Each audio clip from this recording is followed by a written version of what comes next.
Welcome. In this video, I'll show you how to change your signature in DocuSign while signing. All right. For example, I'm going to open this document right here. Okay. Say, for example, that you already signed it right here. Now, how do we change the signature?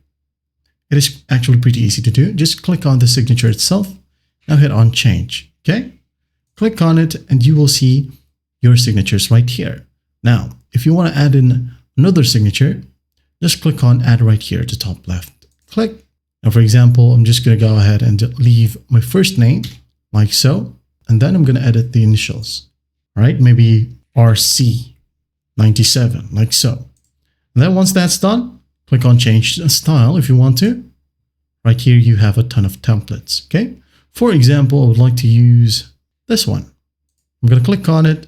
And then I'm just going to go ahead and click on adopt and sign. Click on replace, wait for it, and as you can see here, your signature has been changed. And that's how you change a signature in DocuSign while signing. Just hit on finish, and once done, you're good to go. Well, I hope this video helps, and I'll see you in the next one.